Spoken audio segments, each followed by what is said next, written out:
భయ్యా own time లేదు, వెనకనే AK-47 పట్టుకున్నాడు రవి అన్న. నేను ఒకవేళ ప్రొలాంగ్ చేసిన అనుకో, ఏం రా నీకు మైక్ ఇస్తే అంటే మింగేస్తావు ఎంత బాపదు.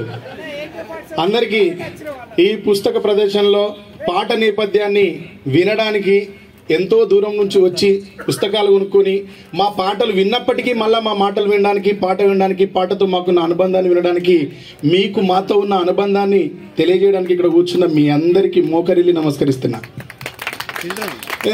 చాలా చిన్న, నాకు పెద్ద నేపథ్యం ఏమీ కాదు, చాలా చిన్న విషయం నాది. పాట నాకు పరిచయం అయింది మీలాగనే సహజంగా మా అమ్మ దగ్గరనే పరిచయం అయింది.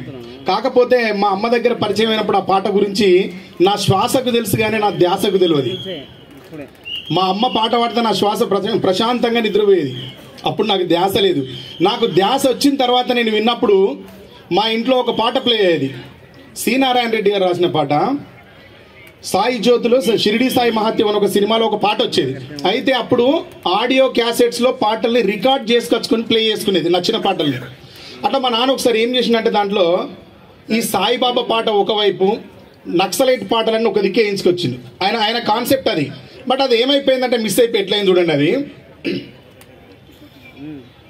వెలిగించినావు జ్యోతులు నీటితో, తొలగించినావు వ్యాధులు ఊదితో, నుడులకు అందవు స్మృతులకు అందవు, నుడులకు పొంగవు పాపాలు కడిగేసే పావన గంగవు, ఎంతెంత దయనీవి ఓ సాయి, నిన్ను ఏమని పొగడను సర్వాంతర్యామి.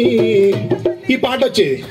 ఈ పాట వచ్చినప్పుడు మా ఇంట్లో అంతా ఫస్ట్ రోజు ఆడియో క్యాసెట్ వేసినప్పుడు చాలా సైలెంట్గా ఉన్నారు. ఈ పాట వచ్చిన సేపు వింటారు, మా అమ్మ ఏదో పాలు వింటుంది నడుస్తుంది.